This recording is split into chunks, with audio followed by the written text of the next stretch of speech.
ज्ञान भवन पटना के ऐतिहासिक स्थान पर जल जीवन हरियाली दिवस के इस कार्यक्रम में उपस्थित ग्रामीण विकास विभाग के सचिव डॉक्टर एन श्रवण कुमार जी, लघु जल संसाधन विभाग के सचिव डॉक्टर आसिमा जैन जी, जीविका के मुख्य कार्यपालक पदाधिकारी और मिशन निदेशक श्री राहुल कुमार जी, नगर विकास विभाग के अपर सचिव श्री मनोज कुमार जी, चकबंदी निदेशक श्री दयान निधान पांडे जी, मनरेगा के आयुक्त श्री संजय कुमार जी, मुख्य परिचालन पदाधिकारी मनरेगा श्री संजय कुमार सिंह जी, मिशन उप निदेशक श्री राम कुमार पुरदार जी, विभिन्न विभागों के सभी हमारे अधिकारीगण, ग्रामीण विकास विभाग के सभी अधिकारीगण, जल जीवन हरियाली मिशन से जुड़े हुए सभी पदाधिकारीगण, जीविका की दीदियाँ, मीडिया के सभी प्रतिनिधिगण, आज जल जीवन हरियाली दिवस हम लोग मना रहे हैं। पूरी दुनिया जब जलवायु परिवर्तन से पूरा परेशान था, बेचैन था, उस समय बिहार की सरकार और बिहार के मुख्यमंत्री श्री नीतीश कुमार जी ने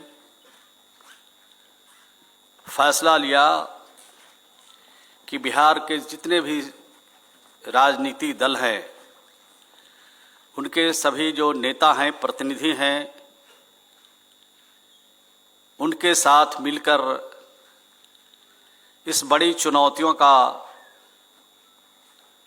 हम कैसे सामना करें, इसके लिए रूपरेखा तैयार करने के लिए बैठक की गई और एक स्वर से सभी राजनीतिक दल के प्रतिनिधियों ने, सभी नेताओं ने कहा कि हम सब लोग मिलकर के जलवायु परिवर्तन जो उत्पन्न स्थिति है उसका हम मुकाबला करेंगे और जलवायु परिवर्तन को रोकने की दिशा में हम सब लोग मिलकर के कदम बढ़ाएंगे।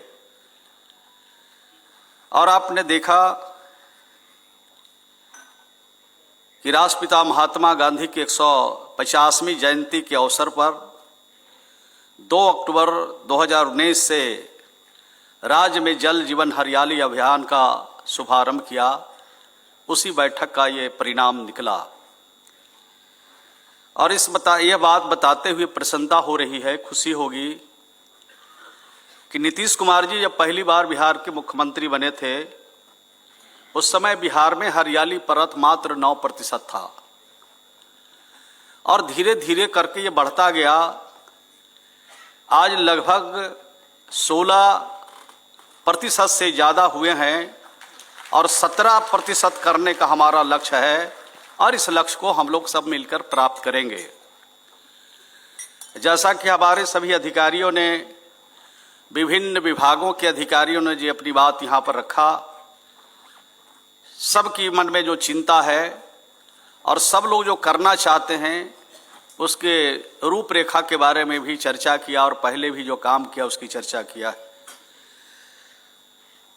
लेकिन जो राष्ट्रीय औसत है वो 33% है और जब तक हम राष्ट्रीय औसत पर नहीं पहुंचेंगे, हरियाली परत को नहीं बढ़ाएंगे, तब तक जलवायु परिवर्तन से जो नुकसान हो रहा है उसका मुकाबला हम ठीक से नहीं कर सकेंगे। इसलिए लगातार हमें इस क्षेत्र में काम करना है और काम हम लोग करते भी जा रहे हैं। कृषि विभाग के अधिकारियों ने भी बताया, हमारे जो सेक्रेटरी हैं एन श्रवण कुमार जी ने कृषि विभाग में काम कर चुके हैं, उनको लंबा अनुभव है कृषि विभाग का भी।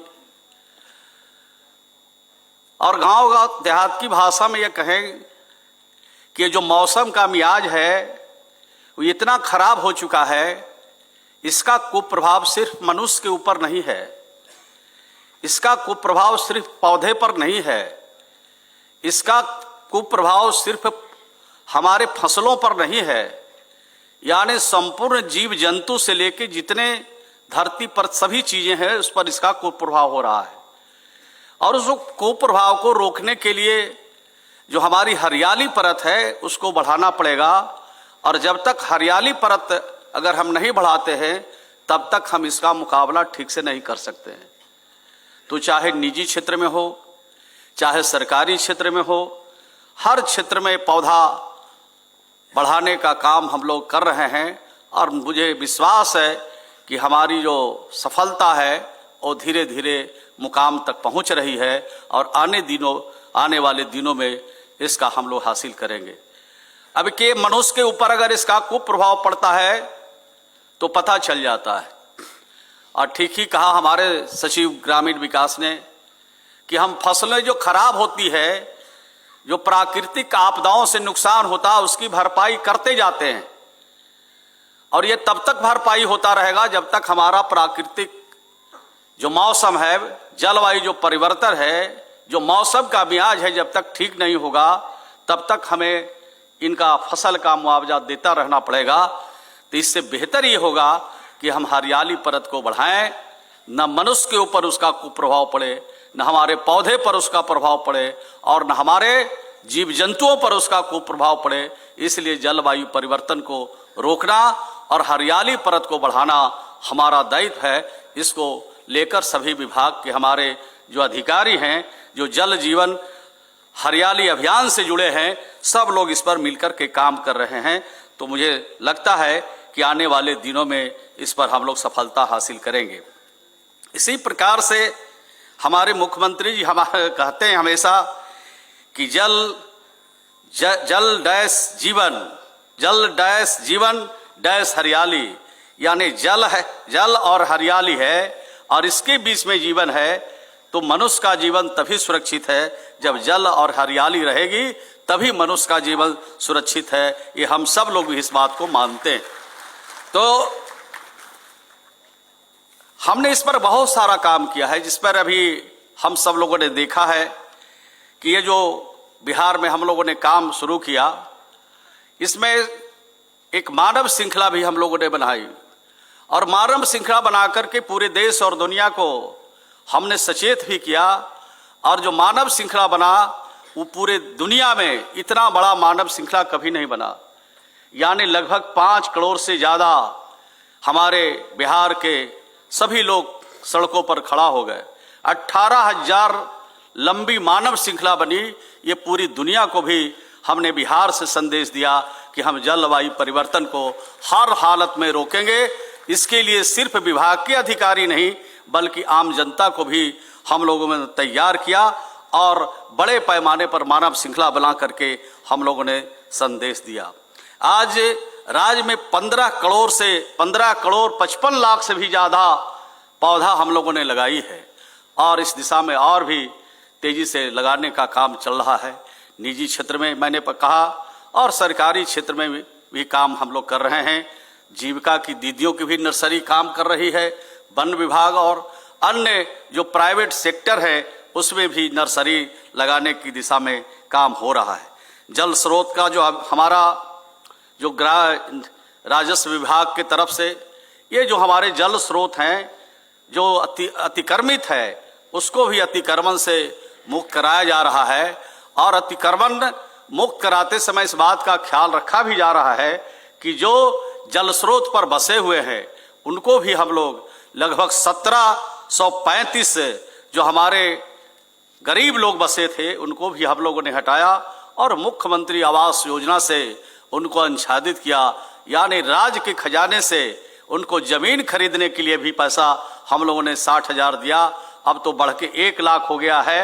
और शौचालय निर्माण के लिए भी 12,000 रुपया दिया, और 1,20,000 रुपया उनको घर बनाने के लिए भी दिया, ताकि वहाँ से उनको हटाया जाए तो बेहतर तरीके से उनके जीवन यापन के लिए उनको एक घर भी मिल जाए, उनको एक अच्छा घर मिल जाए। इसके लिए ग्रामीण विकास विभाग से कोशिश की गई। ये इस तरह का काम हम लोगों ने बिहार में जो किया, ये दूसरे किसी ऐसे राज्य में, भारत के राज्य में नहीं है।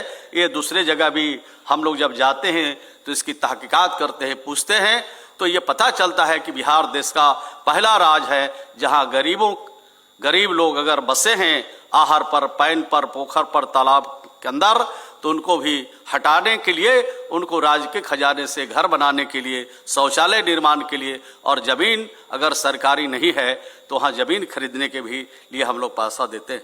50,000 से ज़्यादा हम लोगों ने यहाँ पर जल स्रोत का भी निर्माण किया है, और भी निर्माण का कार्य हमारा जारी है। 1,04,000 से ज़्यादा सार्वजनिक चापाकल में सोख्ता का भी निर्माण किया गया है। 26,000 से ज़्यादा कुआं के पास सोख्ता का निर्माण कराया गया। 61,000 से ज़्यादा पैन आहार का जीर्णोद्धार किया गया। 20,000 से ज़्यादा सार्वजनिक जल संरचनाओं का, तालाब का जीर्णोद्धार कराया गया। 1,12,000 से ज़्यादा जैविक कृषि से आच्छादित किया गया।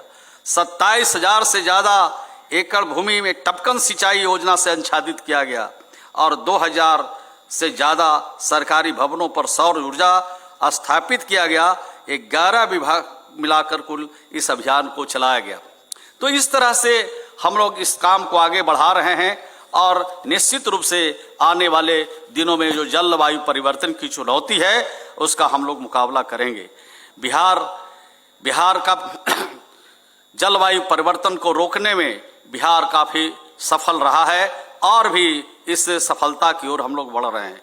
विभिन्न अवयवों के अंतर्गत 2024 के लिए ग्रामीण विकास विभाग के द्वारा तैयार कर लिया गया है। इसे धरातल पर उतारना है और प्राथमिकता भी देनी है।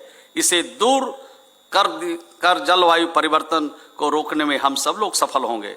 नए वर्ष की शुभकामना आप सबको मैं देता हूं, और 2024 बिहार की उन्नति का, प्रगति का और जलवायु परिवर्तन को रोकने का ये लक्ष्य निर्धारित करके हम इस काम को काफ़ी आगे ले जाएंगे। यही इस अवसर पर कहते हुए मैं अपनी बात को समाप्त करता हूं। मुझे विश्वास और भरोसा है कि हम सब लोग मिलकर के जलवायु परिवर्तन को रोकेंगे, और बिहार के सरकार और बिहार के लोकप्रिय मुख्यमंत्री जी का जो मिशन है, जो मुख्यमंत्री जी की सोच है, उसको ग्रामीण विकास और अन्य विभागों के सहयोग से हम धरातल पर उतारेंगे, और जलवायु परिवर्तन से निजात पाने के लिए हम पौधे को संरक्षित भी करेंगे, पौधे को लगाएंगे भी, और इस अभियान को काफ़ी तेजी से हम लोग चलाएंगे। हमारे सचिव ने कहा है कि अन्य विभाग भी इस अभियान को आगे बढ़ाएं और हर जल जीवन हरियाली दिवस के रूप में मनाएं। तो मुझे विश्वास और भरोसा है कि हम सब मिलकर के इस तरह के अभियान को चलाएंगे और सफलता हम लोग हासिल करेंगे। बहुत बहुत धन्यवाद।